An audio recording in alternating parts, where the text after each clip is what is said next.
नमस्कार। धर्म, religion, spirituality, इन तीनों में थोड़ा सा कन्फ्यूजन है। लोग धर्म को रिलीजन मान लेते हैं, रिलीजन को धर्म मान लेते हैं और रिलीजियस को स्पिरिचुअलिटी से कनेक्ट कर देते हैं।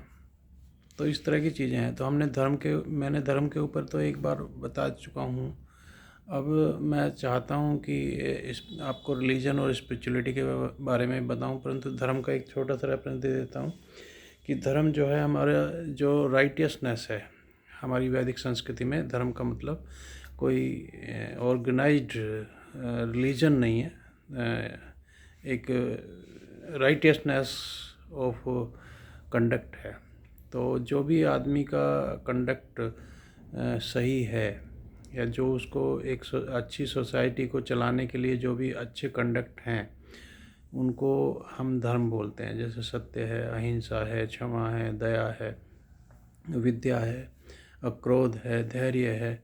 ये सब चीज़ें जो है धर्म को बताया गया है। और पूरे ब्रह्मांड में जो हमारा जो एग्जिस्टेंस है वो इन कुछ नियमों पे ही हमारा चल रहा है। अब मान लीजिए सोसाइटी में हिंसा फैल जाए और लोग आपस में लड़ने लगे तो सोशल ऑर्डर ख़त्म हो जाता है। और यही इसी को सोशल ऑर्डर को ख़त्म होने को ही अधर्म बोलते हैं कि अब अधर्म बहुत फैल रहा है, मारकाट बहुत फैल रही है। तो इसी को हम अधर्म बोलते हैं। और धर्म इस क्या बोलते हैं कि हमारी काफ़ी सोसाइटी में हारमनी है, लोग नियम से चल रहे हैं, नियम कायदे को फॉलो कर रहे हैं और खुशी से रह रहे हैं। साथ साथ सभी के सोसाइटी में पूरा अमन चैन है। तो इसको हमने धर्म कहा गया है। ये धर्म के तीन लेवल बताए गए हैं, कॉस्मिक लेवल पे, सोशल लेवल पे और इंडिविजुअल लेवल पे। कॉस्मिक लेवल में ये है कि जो सभी ग्रह नक्षत्र हैं वो एक नियम के आधार चलते रहते हैं, प्राकृतिक नियम है उसके अनुसार वो चल रहे हैं। जिस दिन वो नियम को तोड़ेंगे वहाँ अधर्म होगा और सारा ब्रह्मांड ख़त्म हो जाएगा, एग्जिस्टेंस मिट जाएगा। ऐसे ही सोसाइटी में सोशल लेवल पे जो धर्म है वो इन्हीं चीज़ पे, नैतिकता पे जो आपकी है, होनेस्टी है, सत्य है, इन सब पे चल रहा है। जो 10 लक्षण मनु महाराज ने बताए वो, और यम नियम, इन सब पे, जो मर्यादाओं पे, इन पे एक सोशल ऑर्डर चल रहा है। और इंडिविजुअल लेवल भी यही है कि आप जो है अपने आप को पवित्र रखें और मतलब किसी को धोखा ना दें, चोरी ना करें, और ये सब चीज़ें इंडिविजुअल लेवल पे। तो यही धर्म है। इसके अपोजिट जो हम सब फेस कर रहे हैं आज की डेट में वो है रिलीजन। और रिलीजन क्या है कि यदि हिंदुओं को छोड़ दिया जाए तो रिलीजन एक ऑर्गेनाइज्ड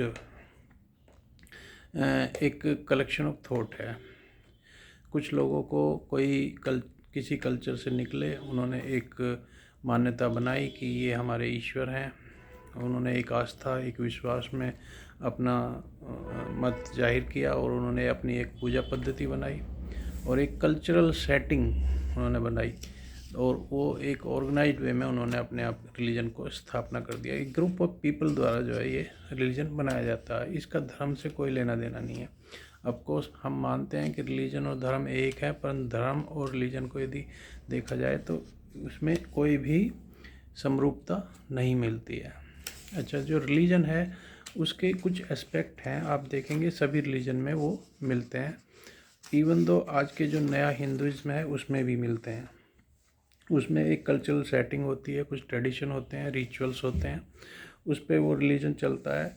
दूसरा, उसकी एक माइथोलॉजी, एक इमेजिनरी स्टोरीज होती हैं। माइथोलॉजी और इमेजिनरी स्टोरी कैसे कुछ कहानी बना देते हैं कि ईसा मसीह जब आए थे, या जीसस जो क्रिश्चियनिटी के वो हैं, जीसस जब वो आए थे तो उन्होंने ये किया था, मोहम्मद ने ये किया था, ऐसा हुआ था, वैसा हुआ था। ऐसी बहुत सारी कहानियाँ बना देते हैं। हिंदुओं में भी बहुत सारी कहानी है। जो पुराण हैं टोटली ये माइथोलॉजिकल स्टोरीज़ हैं जो हिंदू धर्म में बनाई हुई हैं, हिंदू रिलीजन में बनाई हुई हैं। धर्म कहना तो गलत है, परंतु हिंदुओं को धर्म कह दें तो भी कोई बुराई नहीं है, क्योंकि ये कोई ऑर्गेनाइज्ड नहीं है। जैसे क्रिश्चियनिटी, इब्राहिमिक रिलीजन्स हैं, उस तरह से ये ऑर्गेनाइज नहीं है। इस समय वर्ल्ड में लगभग 300 रिलीजन हैं। जबकि हमारे यहाँ पे कहा गया कि एक ही ब्रह्म है, एक ही मतलब भगवान एक ही है। और जब भगवान एक है तो 300 रिलीजन की क्या ज़रूरत है। तो सत्य पे आधारित भगवान तो एक ही काफ़ी है। तो इसके कुछ मतलब जो रिलीजन के कुछ लक्षण इस तरह के हैं कि कल्चरल सेटिंग होती है उनकी, कि ये कल्चर में पैदा होते हैं और उस कल्चर को लेके चलते हैं। कल्चर में जो है उसका खाना पीना भी आ जाता है, उसका पहनावा भी आ जाता है और उसके मतलब भाषा भी आ जाती है। तो उसमें लोकेलिटी का बहुत फ़र्क पड़ता है।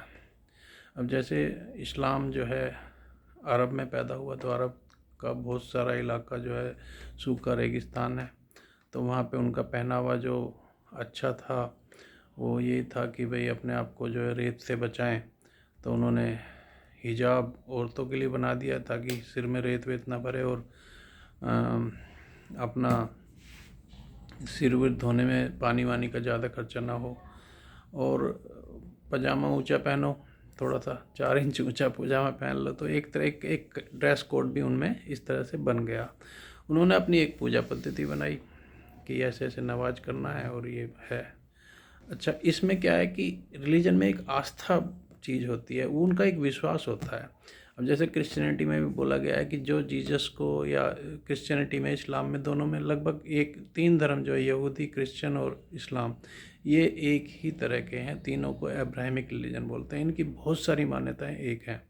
इनके यहाँ पे ये बोला जाता है कि जो जीसस को या इस पैगम अल्लाह को या उन यहूदी ने उसको मान लेगा वो स्वर्ग जाएगा, मतलब मानने से ही वो स्वर्ग जाएगा। तो ये एक बिलीव सिस्टम है।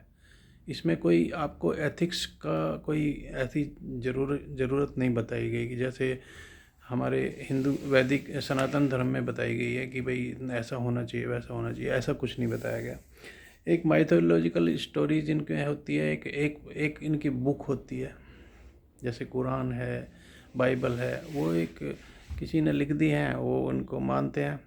हमारे यहाँ पे भी पुराण कुछ लोग मानने लगते हैं, वो भी किसी आदमी द्वारा ही लिखे गए हैं। पुराणों का वेदों से या कहीं से भी किसी से कुछ लेना देना है नहीं। अच्छा, आस्था जो है रिलीजन में बहुत इम्पोर्टेंट है। आस्था क्या है कि एक विजडम के बिना या लॉजिक के बिना किसी चीज़ को मानना जो है आस्था होती है। आप वहाँ पे विजडम नहीं लगा सकते कि भाई ये आपकी आस्था ऐसे है तो ऐसे क्यों है। इसमें अपना किसी ने बता दिया कि भाई मेरा भगवान से साक्षात्कार हुआ है और भगवान ने मुझे ये करने के लिए बोला है, आप सब करो। तो वो ग्रुप ऑफ पीपल एक पूरा वो बनाएगा और उसमें जो जो लोग आएंगे वो तो करेंगे ही करेंगे, दूसरों को भी करवाएंगे। वही वो प्रेशर बनाएंगे, सोशल प्रेशर बनाएंगे, उनको अपने साथ अपने जैसा बनाएंगे। तो वही वाली बात है कि वो नकटे वाली कहानी की एक की नाक कट गई तो उसने जो है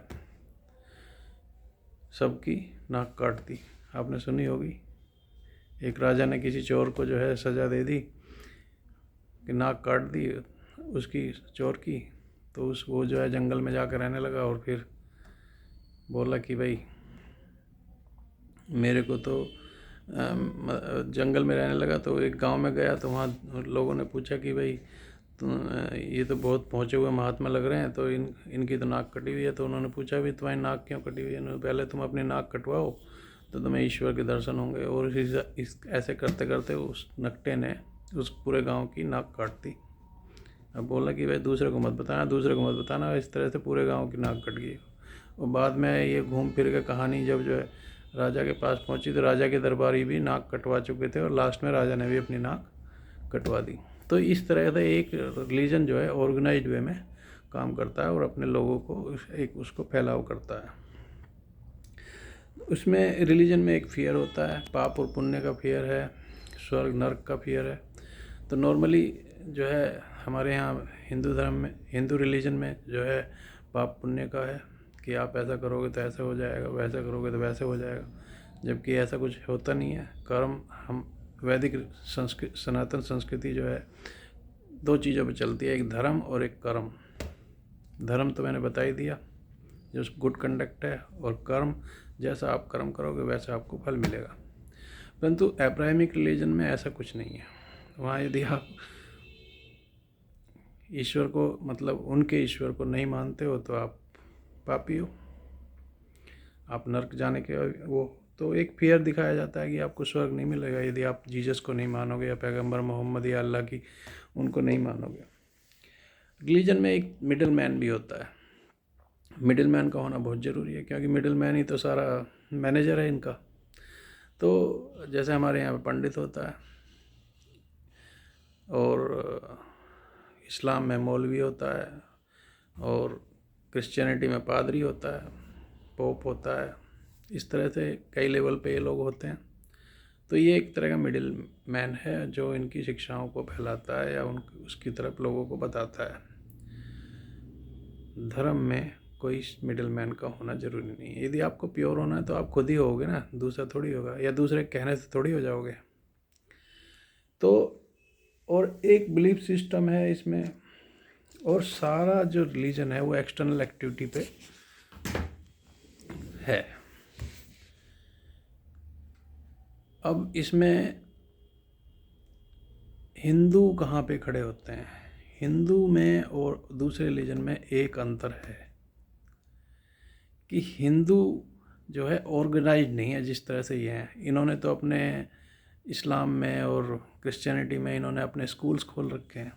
जैसे इस्लाम में मदरसे हैं, वहाँ पे अपनी धार्मिक शिक्षा देते हैं। क्रिश्चियनिटी ने भी अपने पूरे वो स्कूल वगैरह खोले हुए हैं, वो भी पूरी शिक्षा देते हैं। परंतु हिंदुओं में ऐसी कोई वो नहीं है। गुरुकुल हुआ करते थे, वो ख़त्म हो गए, और ज़्यादातर हम लोग भी अपने बच्चों को ऐसी कोई पर्टिकुलर वे में इनकी तरफ नहीं ले जा रहे। तो आज रिलीजन जो है, सभी रिलीजन हिंदू के लिए बहुत खतरा बन गए। और हमें तो धर्म निरपेक्ष लिख के और एक तमाचा मार दिया। हमारा धर्म ही नहीं है, मतलब जिस रिलीजन हिंदुओं का कोई रिलीजन ही नहीं है। हिंदू तो रिलीजन लेस हैं, और उनको धर्म निरपेक्ष मतलब सेकुलर कह के उनके मुंह पे तमाचा और मार दिया। और जो किसी उस रिलीजन में विश्वास ही नहीं करता उसको सेकुलर का पाठ पढ़ा रहे हैं। बताइए, सेकुलर तो केवल दूसरे धर्मों के लिए लिखा जाना था। हिंदू तो ऑलरेडी सेकुलर है। तो इस देश में 80% हिंदू हैं, फिर भी इसको सेकुलर लिख दिया गया, इसलिए कि किसी को पता ही नहीं कि धर्म क्या है और रिलीजन क्या है। यदि रिलीजन और धर्म का अंतर पता होता तो मेरा मानना है कि शायद जो है इस देश को सेकुलर नहीं कहा जाता। और देखिए, हिंदुस्तान सेकुलर है और बहुत अच्छी तरह से सेकुलर है, परंतु जो दूसरे सेकुलर कंट्री, मतलब जो इन लोगों के मतलब अदर देन हिंदू जैसे क्रिश्चियन कंट्रीज़ जो हैं, जैसे अमेरिका है, ब्रिटेन है, रशिया है, और दूसरे जो भी हैं, सॉरी रशिया को तो नहीं कहना चाहिए क्योंकि डेमोक्रेटिक कंट्रीज़ की बात करें तो ज़्यादा अच्छा रहेगा, फ्रांस है, तो इन सब जगह क्रिश्चियनिटी बहुमत में है। परंतु उन्होंने भी वो लिखते तो अपने आप को सेकुलर है। अमेरिका अपने आप को सेकुलर लिखता है कि वी आर सेकुलर कंट्री, पर अपने नोट पे लिखवा रखा है कि in God we trust.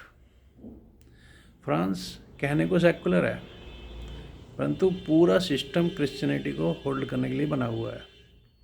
Bharat में ऐसा कुछ नहीं है। भारत में तो यहाँ पे यदि कोई हिंदू राष्ट्र कह दे तो उसका ही बहुत विरोध हो जाता है। बताइए, हिंदू राष्ट्र को क्यों नहीं, भारत हिंदू राष्ट्र क्यों नहीं होना चाहिए? हिंदू है ही क्या? हिंदू तो कोई रिलीजन है ही नहीं। यहाँ की मिट्टी हिंदू है। जो लोग यहाँ आके बसे वो हिंदू हैं। जो यहाँ की मिट्टी, यहाँ की कल्चर को होल्ड करते हैं वो हिंदू हैं। तो ये हिंदू राष्ट्र नहीं बनना चाहिए। परंतु हिंदू राष्ट्र केवल इसलिए विरोध होता है कि दूसरों का रिलीजन इफेक्ट होता है, उनकी ऑर्गेनाइजेशन हिल जाती हैं। एक स्टडी ऐसी कही गई है कि भाई ये भारत जो है 2070 के बाद कोई सेकुलर वैकुलर रहने वाला नहीं है। ख़त्म कर देंगे दूसरे, ना हिंदू रहेगा ना सेकुलर रहेगा। जब तक हिंदू है जब तक सेकुलर है। तो मेरा अपना मत है, ये हो सकता है ना हो, भगवान करे ऐसा ना हो। अब आई बात स्पिरिचुअलिटी की। स्पिरिचुअलिटी क्या है कि एक प्योर सिस्टम है।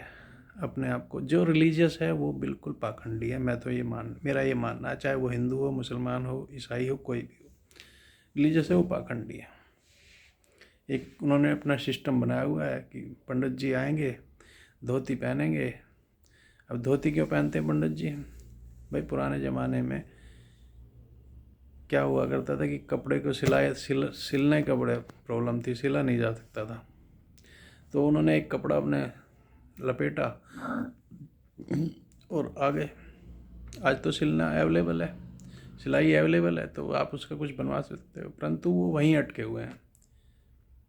ऐसे ही इस्लाम, जो कस्टम जब इस्लाम बना था 6वीं-7वीं शताब्दी में, उस समय थे, वो उन्हीं को आज तक लेके चल रहे हैं कि भाई तुम्हें ये ऐसा करना, ऐसा करना, ऐसा करना। ऐसी क्रिश्चियनिटी है, वो क्रॉस जिस पे जीसस को लटकाया गया था वो उन्होंने अपने गले में लटका लिया है। कोई लॉजिक नहीं है। तो ये रिलीजन से निकली धार्मिकता धार्मिकता नहीं है, स्पिरिचुअलिटी नहीं है। धार्मिकता वो है जो अपने आप में अंदर हो। आप धार्मिक आदमी है, आपको पता भी नहीं चलेगा। स्पिरिचुअलिटी का आजकल एक नया और खेल शुरू हुआ है। लोग बाग जो है ना, अपने आप को मेडिटेट करके भी स्पिरिचुअल मानने लगे हैं कि भाई मैं मेडिटेशन करता हूँ तो मैं स्पिरिचुअल हो गया। परंतु मेडिटेशन से स्पिरिचुअलिटी का कोई मतलब नहीं है यदि आप धार्मिक नहीं हो। धार्मिक मतलब आप प्योर नहीं हो, अंदर से बहुत सारी चीज़ें जो प्रैक्टिस नहीं करते हो, जिसमें तप बोला गया, यम नियम बोले गए हैं, अक्रोध बोला गया, विद्या मतलब स्वाध्याय बोला गया है, बहुत सारी चीज़ें बोली गई हैं। जब तक आप उनको, अपने आप को कंसंट्रेट अपने भीतर के अंदर नहीं करोगे, अपने आप को प्योर नहीं करोगे, तब तक आप स्पिरिचुअल नहीं बन सकते। परंतु लोग बोलते हैं कि हम मेडिटेशन करके कनेक्ट हो गए। और आजकल देखा जाए तो एक नया ट्रेंड चला है, लोग बोलने लगे हैं वी आर नॉट रिलीजियस, हम किसी रिलीजन को फॉलो नहीं करते, वी आर स्पिरिचुअल। हमने अपना कनेक्शन भगवान से कर लिया, जो कि बकवास है। भगवान से कनेक्शन केवल मेडिटेशन करने से नहीं होगा। अच्छा है यदि मान लो आपको मेडिटेशन से शांति मिल जाती है, आपका दिल बहल जाता है, तो वो बहुत बढ़िया है। परंतु मेडिटेशन भगवान से कनेक्ट होने का साधन नहीं है, और है जब आप प्योर हो अंदर से बिल्कुल। तो आजकल जो स्पिरिचुअलिटी है, मेडिटेशन तो आजकल स्टेटस सिंबल है। पहले बोलते थे कि ये अंग्रेजी बोलता है तो उसी को स्टेटस सिंबल मानते थे, आजकल सब बोलने लगे तो वो ख़त्म हो गया। फिर कोई योगा करता था तो उसको स्टेटस सिंबल मानने लगे थे, पर वो बाबा रामदेव आ गए, उन्होंने सबको योगा सिखा दिया तो वो आम हो गया। अब खास क्या बचा? खास जो है मेडिटेशन बचा। अब मेडिटेशन के लिए स्कूल खोले हुए हैं उन्होंने, हज़ारों रुपए लेते हैं जब आपको मेडिटेशन कराते हैं। रिजॉर्ट में ले जाते हैं, 5 स्टार होटलों में आपको मेडिटेशन कराते हैं, धंधा बना लिया है। तो बड़ी विकट परिस्थिति है। और बड़ी खुशी की बात यह है कि आज पूरा विश्व सनातन संस्कृति को बेशक ना मानता हो, पर उसके जो पार्ट्स हैं, जैसे मेडिटेशन है और जो धर्म की कुछ परिभाषाएं हैं वो भी फैल रही हैं, और योग है, और यहाँ की जो संस्कृति है सनातन संस्कृति, वो धीरे धीरे फैल रही है वर्ल्ड में। पर कितने दिन तक फैलेगी और कब तक रहेगा इसका कुछ हम कह नहीं सकते। आज के लिए इतना ही, धन्यवाद।